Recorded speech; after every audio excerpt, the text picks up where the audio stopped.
আমাদের মা বোনেরা বেশিরভাগই বসে বসে নামাজ আদায় করেন, তাদের কি নামাজ হবে? বাড়িতে মেহেদি গাছ থাকলে নাকি মেয়েদের বিবাহ হয় না, দয়া করে এই বিষয়টি জানাবেন। আমরা যারা শহরে থাকি তারা চিরুনির সঙ্গে উঠে আসা চুল ফেলবো কোথায়? বাইরে ফেলার পর ময়লা ফেলার লোকেরা বিক্রি করলে কি আমাদের গুনাহ হবে? ছোট বাচ্চা যদি নামাজ পড়ার সময় সামনে এসে দাঁড়ায় বা খেলা করে, তাহলে কি তাকে সামনে থেকে সরানোর চেষ্টা করব, নাকি তাকে তার মতো খেলতে দিব? ছেলে সন্তানের যে কোনো একটি নামের শেষে মোহাম্মদ রাখা যাবে কিনা? শুরুতে মোহাম্মদ না রাখলে কি পাপ হবে?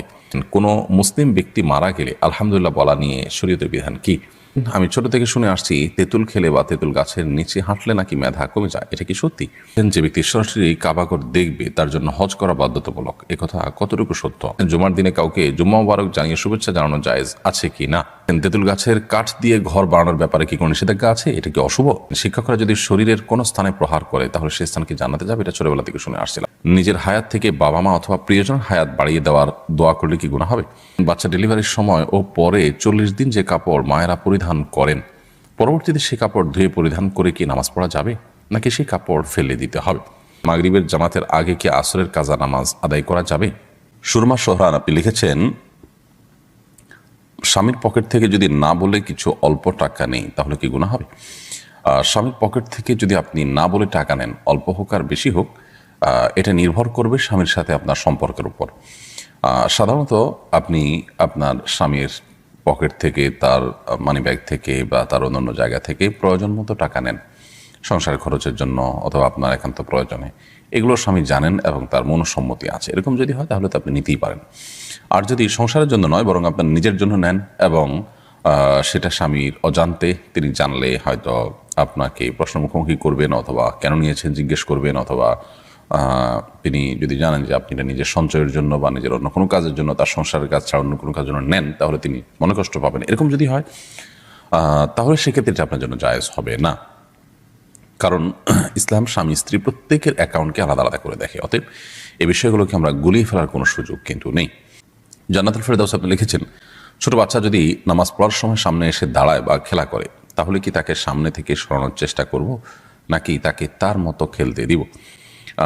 যদি সে আপনার খুব বেশি ডিস্টার্ব করে তাহলে সেক্ষেত্রে আলতোভাবে সরাতে পারেন, যাতে আমলে কাসির না হয়। অর্থাৎ আপনি সরাতে গিয়ে আবার এত বেশি মুভমেন্ট করলেন যে আমলে কাসির হয়, এরকম যেন না হয়, সেই জিনিসটি খেয়াল করতে হবে। আর যদি সেটা না পারেন তাহলে, বা এত বেশি মুভমেন্ট না হয়, বরং সে যেটা খেলছে সে খুবই হালকা পাতলা খেলছে, এরকম যদি হয় তাহলে সেক্ষেত্রে তাকে তার মতো খেলতে দিবেন। আপনি অযথাই তাকে ধরতে গিয়ে নিজের নামাজের মনোযোগ নষ্ট করা কিংবা নামাজের যে কাইফিয়ত, নামাজের যে আপনার নামাজের যে অবস্থার মধ্যে আপনি আছেন সেটির পরিবর্তন করতে যাবেন, সেটার প্রয়োজন নেই।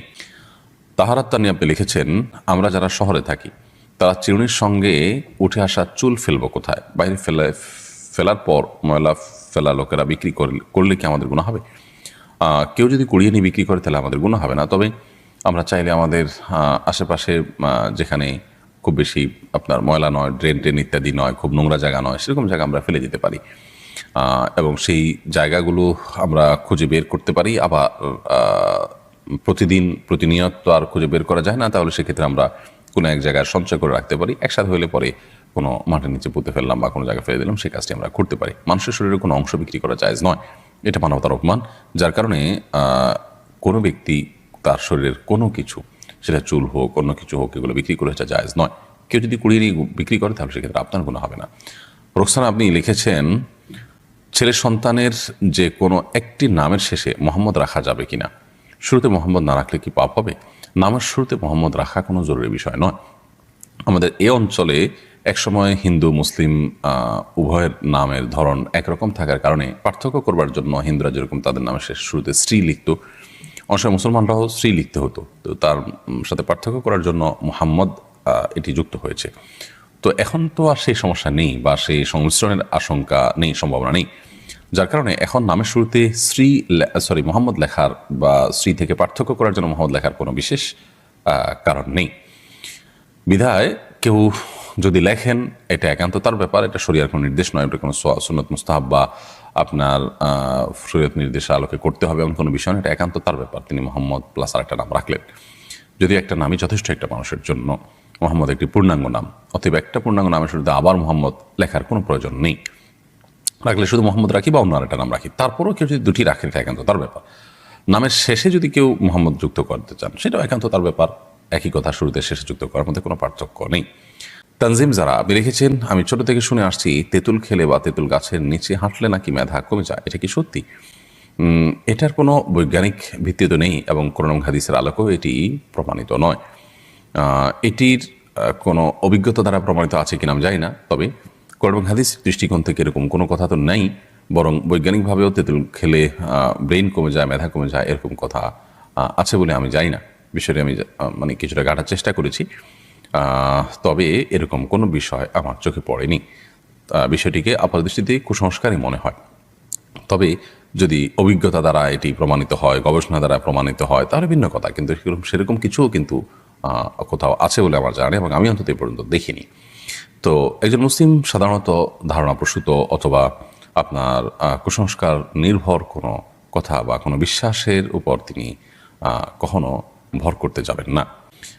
লুবনা জাহান লিজা আপনি লিখেছেন, যে ব্যক্তি সরাসরি কাবাঘর দেখবে তার জন্য হজ করা বাধ্যতামূলক, এ কথা কতটুকু সত্য? আমরা ওমরা পালন করতে গিয়েছিলাম, সেখানে একজন এই কথা বলেছেন। সম্পূর্ণ ভিত্তিহীন এবং মন গড়া কথা। কাবাঘর দেখলেই হজ ফরজ হয় না। হজ ফরজ হওয়ার সাথে সাধ্য এবং সক্ষমতার সম্পর্ক। কেউ যদি কাবাঘর সরাসরি নাও দেখেন আর এদিকে তার মানে হজ করার মতো সামর্থ্য থাকে, তাহলে তার উপর হজ করা ফরজ হয়ে যায়। আর যদি কেউ দেখেন অথচ তার সামর্থ্য নয়, তাহলে তার উপর হজ করা ফরজ নয়। অতএব হজ করা ফরজ হওয়াটা কাবাঘর সরাসরি দেখা না দেখার উপর নয়, বরং সক্ষমতা থাকা না থাকার উপরে। ফাতিমা রহমান লিখেছেন, বাচ্চা ডেলিভারির সময় ও পরে 40 দিন যে কাপড় মায়েরা পরিধান করেন, পরবর্তীতে সেই কাপড় ধুয়ে পরিধান করে কি নামাজ পড়া যাবে, নাকি সেই কাপড় ফেলে দিতে হবে? বাচ্চা ডেলিভারির সময় এবং পরবর্তীতে 40 দিন কাপড় থাকে, সেই কাপড়গুলো যদি নাপাক থাকে, রক্ত থাকে, সেগুলো ধুয়ে তো অবশ্যই তারা পবিত্র করে পড়তে পারবেন। এই কাপড় ফেলে দেওয়ার কোনো কারণ নেই। যদি সেগুলো পরিচ্ছন্ন করে পড়ার সুযোগ থাকে, অবশ্যই তারা পড়তে পারবেন। রিজন হাসান তাসনিম তাসিন আপনি লিখেছেন, নিজের হায়াত থেকে বাবা মা অথবা প্রিয়জনের হায়াত বাড়িয়ে দেওয়ার দোয়া করলে কি গুনাহ হবে? এরকম দোয়া আসলে কোনো অর্থবহ দোয়া নয়। কারণ আসলে আপনার হায়াত থেকে বাড়িয়ে আরেকজনকে দিবেন, বা কেউ কারোর হায়াত থেকে কমানো হবে, আরেক জায়গায় প্লাস করা হবে, মাইনাস করা হবে, এরকম কোনো অপশন নেই। আসলে আমাদের হাতে অন্তত নেই। আল্লাহ সুবহানাহু ওয়া তাআলা প্রত্যেকের জন্য যা বরাদ্দ রেখেছেন তিনি তাই ভোগ করবেন, কারণ সুন্নাহ সেটাই বলে। অতএব এরকম দোয়া করা অমূলক দোয়া, এ দোয়া অর্থবহ কোনো দোয়া নয়।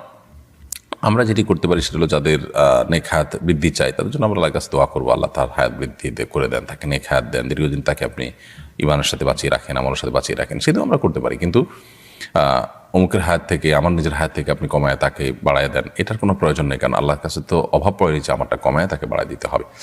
হৃদয় আপনি লিখেছেন, মাগরিবের জামাতের আগে কি আসরের কাজা নামাজ আদায় করা যাবে? মাগরিবের জামাতের ঠিক আগ মুহূর্তে যদি হয়, সূর্য ডুবছে তখন করা জায়েজ হবে না। সূর্য ডুবে গেছে, মাগরিব রক্ত হয়ে গেছে, তারপর চাইলে আপনি কাজা করতে পারেন যদি সুযোগ থাকে। আর না হলে সূর্য ডুবার যথেষ্ট আগে, ধরুন সূর্য ডুবার 15 মিনিট আগে, 20 মিনিট আগে আপনি মাগরিবের আসরের নামাজ কাজা থাকলে সেটি পড়লেন, সেটি আদায় করতে পারেন, কোনো অসুবিধা নেই। এমনি ফিরোজ আলম খান আপনি লিখেছেন, তেঁতুল গাছের কাঠ দিয়ে ঘর বানানোর ব্যাপারে কি কোনো নিষেধাজ্ঞা আছে? এটা কি অশুভ? না, এরকম কোনো অশুভ নাই।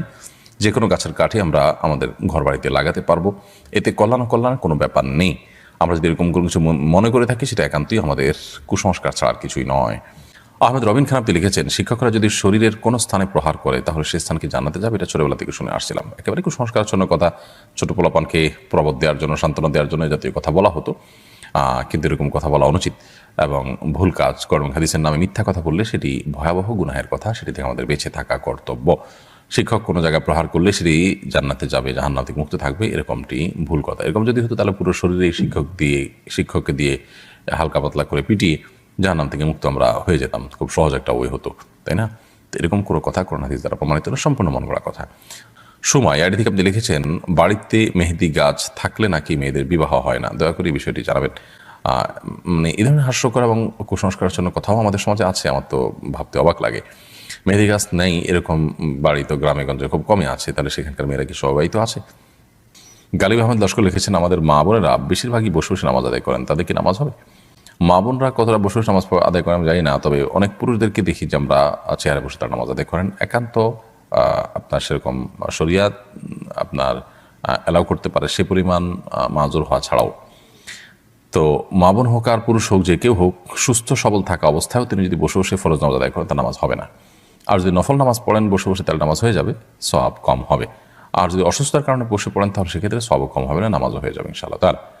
এছাড়া আব্দুল মালিক আপনি লিখেছেন, জুমার দিনে কাউকে জুম্মা মুবারক জানিয়ে শুভেচ্ছা জানানো জায়েজ আছে কি না? সাহাবীদের মধ্যে ঈদের দিনে পরস্পরকে অভিবাদন জানানো, শুভেচ্ছা জানানোর বিষয়টি প্রমাণিত। জুমার দিনে আলাদা করে কোনো শুভেচ্ছা বিনিময় বা অভিবাদন জানানো পরস্পরকে, এরকম কোনো বিষয় প্রমাণিত নয়। বিধায় জুমার দিনকে ঈদের যদিও হাদিস এটাকে একরকম ঈদের দিন বলা হয়েছে, কিন্তু এটাকে আপনার ঈদের দিনের মতো শুভেচ্ছা বিনিময় সহ ঈদের অন্যান্য সুন্নাহগুলো এখানে ইমপ্লিমেন্ট করা, সেটা অবশ্যই সুন্নাহ সম্মত নয়। তাহলে জুমা মুবারক জানিয়ে শুভেচ্ছা করা এটা সুন্নাহ সম্মত নয়। তানজিনা মাহমুদ আপনি লিখেছেন, কোনো মুসলিম ব্যক্তি মারা গেলে আলহামদুলিল্লাহ বলা নিয়ে শরীয়তের বিধান কি? যদি লোকটি অনেক বেশি পাপিষ্ট হয়, তার কারণে মানুষ ক্ষতিগ্রস্ত হয়, তার মৃত্যুতে অনেক মানুষের মুক্তি মিলে, তাহলে সেক্ষেত্রে মানুষ ইন্নালিল্লাহ বলল, আলহামদুলিল্লাহ বলল, সেটা বলা অযৌক্তিক নয় বা নাজায়েজ নয়। ফাহমিদা ইউসা ইয়াডি থেকে আপনি লিখেছেন, আমার সন্তান সবসময় অসুস্থ থাকে, মা হিসাবে সন্তানের সুস্থতার জন্য কি কি আমল করতে পারি? বোন ফাহমিদা, আল্লাহ তাআলা আপনার সন্তানকে পরিপূর্ণ সেবা দান করুন, আমরা দোয়া করি। মা হিসেবে সন্তানের সুস্থতার জন্য আপনি তো সাধারণভাবে দোয়া করবেন, দোয়া কবুলের যে সময়গুলো আছে সেগুলোতে আলাদা করে দোয়া করবেন। মা বাবার দোয়া সন্তানের জন্য অনেক বেশি উপকারী। এর বাইরে তার রোগ নির্ণয়ের জন্য ট্রিটমেন্ট করা অথবা রোকিয়ার ব্যবস্থা করা, সেটা আপনি করবেন ইনশাআল্লাহ। পাশাপাশি জমজমের পানি পান করাতে পারেন যদি সুযোগ থাকে। সকালে আজোয়া খেজুর খাওয়ানোর চেষ্টা করতে পারেন খালি পেটে, এটিও শেফা হিসাবে কাজ করে। কালোজিরা, মধু, এগুলো শেফার কাজ করে হাদিস থেকে সুস্পষ্টভাবে এবং বিশুদ্ধভাবে প্রমাণিত। সো এগুলো আপনি তাকে নিয়মিত করাতে পারেন, এবং সেই সাথে আল্লাহ তাআলা আপনাকে এবং সন্তানকে যেন সবর এর তৌফিক দান করেন, সেটা আমরা করছি। শরীফুল ইসলাম শরীফ আপনি লিখেছেন, ফরজ গোসলের উত্তম পদ্ধতি কি? ফরজ গোসলের উত্তম পদ্ধতি, সুন্নাহসম্মত পদ্ধতি, সেটাই উত্তম পদ্ধতি। আর সুন্নাহসম্মত পদ্ধতি হলো যে শরীরের কোনো জায়গায় অথবা কাপড়ে নাপাক লাগলে প্রথমে সেই জায়গাটাকে আলতো করে ধুয়ে ফেলতে হবে, পরিষ্কার করে ফেলতে হবে। এরপর শরীর এবং কাপড়ের উভয় জায়গার নাপাক জায়গাটাকে ধুয়ে ফেলার পর আপনি 2 হাতের কবজি 3 বার ধুয়ে কুলি করে নাকে পানি দিয়ে মুখ ধুয়ে 3 বার ঠিক অজু করার মতো করে মুখ হাত ধুয়ে মাথা মাসে করে অজু করবেন। শুধুমাত্র অজুর যে পাও ধোয়ার কাজটা বাকি রেখে এবার আপনি গোসল করে ফেলবেন। গোসল করে আপনি ওয়াশরুম থেকে বের হয়ে আসার সময় পাও টাকনো পর্যন্ত ধুয়ে বের হয়ে যাবেন। তাহলে সেক্ষেত্রে এটি হলো সুন্নাহসম্মত গোসল, অর্থাৎ অজু এবং গোসল একসাথে হয়ে গেল এই নিয়মে। আর এই নিয়মের ব্যত্যয় করে যদি আপনি ফরজ গোসল করেন, তাহলে সেক্ষেত্রে গোসল হয়ে যাবে, কিন্তু সুন্নাহসম্মত না হওয়ার কারণে কারণে আপনি আলাদা সওয়াব পাবেন না, সুন্নাহ আদায় করার সওয়াব পাবেন না। আর ফরজ গোসলের ক্ষেত্রে মনে রাখতে হবে যে 3 বার কুলি করা এবং গড়গড়া করে কুলি করা, যদি রোজাদার না হন। রোজাদার হলে সেক্ষেত্রে গড়গড়া করবেন না, রোজাদার না হলে গড়গড়া করে কুলি করবেন, এবং নাকে পানি দিবেন, যতটুকু সম্ভব নাকে পানি দিয়ে নাক ঝাড়বেন।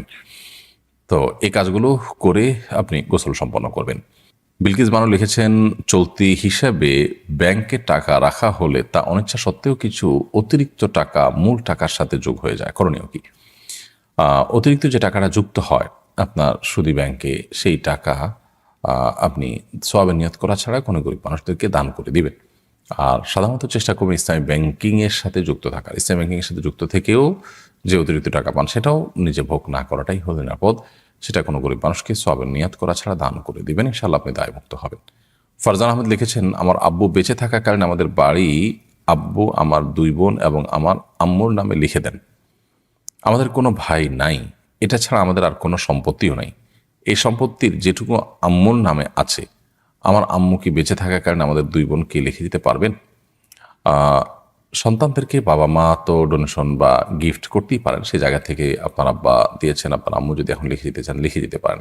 কিন্তু তার উদ্দেশ্য যদি হয় অন্য ওয়ারিসরা যেন না পায়, তাদেরকে ঠকানো বা তারা যেন না পান, তো সেটা অনুচিত কাজ হবে। আসলে আল্লাহ রাব্বুল আলামিনের প্রতি আমাদের এই বিশ্বাস থাকা উচিত যে রিজিকের মালিক আল্লাহ তাআলা। আমরা আমাদের কোনো সম্পদ কোনো ওয়ারিস পেতে পারে না আমার মৃত্যুর পর, শরীয়ত যেহেতু তার ভাগ রেখেছে, সেটা যেন না পায় সেই জন্য আমি এভাবে করে দিলাম, এমনটি করা অনুচিত। হ্যাঁ, আমার সন্তানরা অনেক অভাবী, তাদের আসলে বিকল্প কোনো পথ নাই, সেই জায়গা থেকে তাদেরকে আমি গিফট করে দিলাম, এটা জায়েজ আছে। অন্যকে ঠকানো বা অন্য যেন না পায় সেটা উদ্দেশ্য না। উদ্দেশ্য হলো এদের আসলে এই সবটুকুই এদের না হলে নয়, এ পর্যায়ের তারা কষ্টে আছে, তাহলে তাদের জন্য আমি এটা দিয়ে দিলাম, সেটা জায়েজ আছে। তবে কিছুটা সম্পদ হলেও যদি রেখে দেওয়া হয় অন্যান্য ওয়ারিসদের জন্য, সেটা সর্বোত্তম। নূর মোহাম্মদ আপনি লিখেছেন, সফরে বের হলে সফর পরিমাণ দূরত্ব অতিক্রম করলে কসর পড়তে হবে নাকি বাসা থেকে বের হওয়ার পর থেকেই কসর করা যাবে? সফরে বের হলে আপনি সফরের পরিমাণ দূরত্ব অতিক্রম করার পর কসর প্রযোজ্য হবে, বাট এরকম না।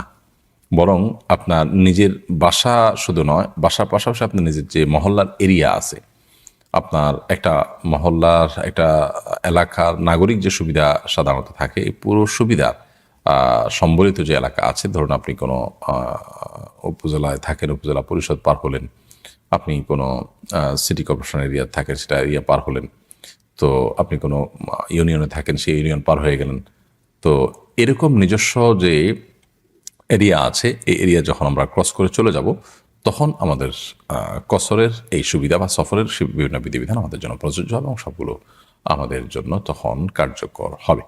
এমডি ফারহান সানি আপনি লিখেছেন, আপনার স্কিল ডেভেলপমেন্ট কোর্সগুলো অনলাইন ভিত্তিক করলে আমরা খুবই উপকৃত হতাম, যদি এ বিষয়ে কিছু বলতেন। দেখুন, অনলাইনে সব কিছু শেখানো সম্ভব হয় না। আমাদের স্কিল ডেভেলপমেন্ট ইনস্টিটিউটের ওয়েব ডেভেলপমেন্ট কোর্স সেটা অনলাইন ভিত্তিক। ওয়েব ডেভেলপমেন্ট কোর্সটা আমরা শুরুতে অনলাইন ভিত্তিক করি, এরপরে সেটাকে অফলাইনে আনা হয়। কিন্তু সাধারণত এখানে অফলাইনে কোর্সগুলো কমপ্লিট করতে হয়। অনলাইনে করলে আপনার যথাযথভাবে এগুলোর হক আদায় করা সম্ভবপর হয় না।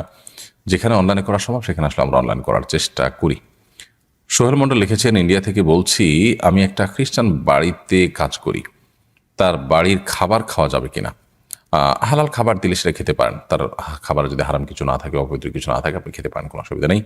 এছাড়া আব্দুল মালিক আপনি লিখেছেন, জুমার দিনে কাউকে জুম্মা মুবারক জানিয়ে শুভেচ্ছা জানানো জায়েজ আছে কি না? সাহাবীদের মধ্যে ঈদের দিনে পরস্পরকে অভিবাদন জানানো, শুভেচ্ছা জানানোর বিষয়টি প্রমাণিত। জুমার দিনে আলাদা করে কোনো শুভেচ্ছা বিনিময় বা অভিবাদন জানানো পরস্পরকে, এরকম কোনো বিষয় প্রমাণিত নয়। বিধায় জুমার দিনকে ঈদের যদিও হাদিসে এটাকে একরকম ঈদের দিন বলা হয়েছে, কিন্তু এটাকে আপনার ঈদের দিনের মতো শুভেচ্ছা বিনিময় সহ ঈদের অন্যান্য সুন্নাহগুলো এখানে ইমপ্লিমেন্ট করা, সেটা অবশ্যই সুন্নাহ সম্মত নয়। তাহলে জুমা মুবারক জানিয়ে শুভেচ্ছা করা এটা সুন্নাহ সম্মত নয়। তানজিনা মাহমুদ আপনি লিখেছেন, কোনো মুসলিম ব্যক্তি মারা গেলে আলহামদুলিল্লাহ বলা নিয়ে শরীয়তের বিধান কি? যদি লোকটি অনেক বেশি পাপিষ্ট হয়, তার কারণে মানুষ ক্ষতিগ্রস্ত হয়, তার মৃত্যুতে অনেক মানুষের মুক্তি মিলে, তাহলে সেক্ষেত্রে মানুষ ইন্নালিল্লাহ বলল, আলহামদুলিল্লাহ বলল, সেটা বলা অযৌক্তিক নয় বা নাজায়েজ নয়। এরপরে প্রশ্ন হলো, নাবালেগ এবং মুসাফিরের জন্য কোরবানি করার বিধান কি? নাবালেগ বা প্রাপ্তবয়স্ক ব্যক্তির উপরে কোরবানি আবশ্যক হয় না। ঠিক একইভাবে মুসাফির ব্যক্তির জন্য কোরবানি প্রযোজ্য হয় না। সফররত অবস্থায় তারপরে কোরবানি প্রযোজ্য নয়। দরিদ্র ব্যক্তির কোরবানির বিধান কি? যিনি দরিদ্র অভাবী, তিনি যদি কোরবানি করতে চান, তার পশু থাকে সেটা দিয়ে, তো তার জন্য এটা জায়েজ কাজ। এবং ফোকাহ হানাফের মতে তিনি যদি কোনো পশু ঠিক করে ফেলেন এটা কোরবানি করবেন, তাহলে তার জন্য আবশ্যক হয় কোরবানি করে ফেলা। এমনিতে তার উপরে কোরবানি ওয়াজিব নয়। তারপরে কোরবানি যেহেতু ওয়াজিব নয়, অতএব তার পশু থাকলেই তিনি কোরবানি করতে হবে, বা সামান্য কিছু টাকা আছে এটা দিয়েই তাকে কোরবানি করতে হবে, এটা জরুরি না। ধরুন তার কাছে 10-15 হাজার টাকা আছে, এটা দিয়ে চাইলে একটা কোরবানি করতে পারেন তিনি, কিন্তু এছাড়া তার কাছে আর কোনো টাকা নেই। যেহেতু শরীয়তের বিধান অনুযায়ী তার উপর কোরবানি প্রযোজ্য হয় না, আবশ্যক হয় না, সো এই টাকা থাকলেই যে তিনি কোরবানি করতে হবে এটা নেসেসারি নয়, বরং এটা তার একান্ত ইচ্ছার উপর নির্ভর করে। তিনি চাইলে করতে পারেন, কিন্তু শরীয়ত তাকে নির্দেশ করে না। খাসিকৃত পশু দ্বারা কোরবানি করা যাবে কিনা? অবশ্যই খাসিকৃত পশু এটাকে দিয়ে আমরা কোরবানি করতে পারি। এটা দিয়ে কোরবানি করলে কোনো প্রকার গুনাহ হবে না এবং নাজায়েজ কোনো কাজ হবে না। সায়েম আহমেদ লিখেছেন, আপনাদেরকে নিজস্ব মাদ্রাসা যদি থাকে সেটা কি মাদ্রাসা? জি, ইতিমধ্যে আমাদের আসুন্নাহ ফাউন্ডেশন থেকে মাদ্রাসাতে সুন্নাহ আমরা স্থাপন করেছি। এটি আমাদের আসুন্নাহ ফাউন্ডেশন মসজিদ কমপ্লেক্সের সাথেই। বিস্তারিত জানার জন্য আপনি ফাউন্ডেশনের অফিসিয়াল নাম্বারে যোগাযোগ করতে পারেন। আব্দুল গাফার লিখেছেন, শুধু শুক্রবার রোজা রাখা যাবে কিনা? শুধু শুক্রবার রোজা রাখা হাদিসের আলোকে নিষেধ এবং মাকরুহ। যদি কেউ শুধু শুক্রবারকে শুক্রবার হিসাবে রোজা রাখে, এটা অনুচিত কাজ। তবে আইয়ামে 20 চাঁদের 13, 14, 15-র মধ্যে শুক্রবার পড়ে গেছে, বা আপনার শাওয়ালের 6 রোজার অংশ হিসাবে শুক্রবার আপনার রাখতে সুবিধা, সেটা কারণ আপনি রেখেছেন, এরকম কোনো কারণ শুক্রবার রোজা রাখলে সেটা তো জায়েজ আছে, কোনো অসুবিধা নেই। গালিব আহমেদ লস্কর লিখেছেন, আমাদের মা বোনেরা বেশিরভাগই বসে বসে নামাজ আদায় করেন, তাদের কি নামাজ হবে? মা বোনরা কতটা বসে বসে নামাজ আদায় করেন আমি জানি না, তবে অনেক পুরুষদেরকে দেখি যে আমরা চেয়ারে বসে তারা নামাজ আদায় করেন। একান্ত আপনার সেরকম শরিয়াত আপনার অ্যালাউ করতে পারে সে পরিমাণ মাজুর হওয়া ছাড়াও, তো মা বোন হোক আর পুরুষ হোক, যে কেউ হোক, সুস্থ সবল থাকা অবস্থায়ও তিনি যদি বসে বসে ফরজ নামাজ আদায় করেন, তার নামাজ হবে না। আর যদি নফল নামাজ পড়েন বসে বসে, তাহলে নামাজ হয়ে যাবে, সওয়াব কম হবে। আর যদি অসুস্থতার কারণে বসে পড়েন তাহলে সেক্ষেত্রে সওয়াব কম হবে না, নামাজও হয়ে যাবে ইনশাআল্লাহ তাআলা। ফাতিমা জান্নাত লিখেছেন, মুসিবতের একটা দোয়া আছে, দোয়াটি হলো আল্লাহুম্মা জুরনি ফি মুসিবাতি ওয়াখলুফনি খায়রাম মিনহা। আপনার ওয়াজে শুনেছি জুরনি, কিন্তু মাঝে মাঝে কিছু ভিডিওতে দেখি আজিরনি লেখা থাকে। এখন আমার প্রশ্ন হলো এখানে জুরনি হবে নাকি আজরনি হবে? দেখুন, আল্লাহুম্মা আজুরনি জীবনের উপর পেশ, এভাবেই মূলত এই দোয়াটি রয়েছে। তবে আজরিনি পড়লেও সেটার অর্থ ফিট হয় এবং সেটা বিশুদ্ধ। আল্লাহুম্মা আজুরনি এটাই আপনার অধিকতর অর্থবহ। রাকিবুল ইসলাম আপনি লিখেছেন, ইন্ডিয়া থেকে বলছি, আমাদের মসজিদে নামাজ এত তাড়াতাড়ি হয় যে পুরো তাসবিহ পড়ার সময় পাই না, এক্ষেত্রে করণীয় কি?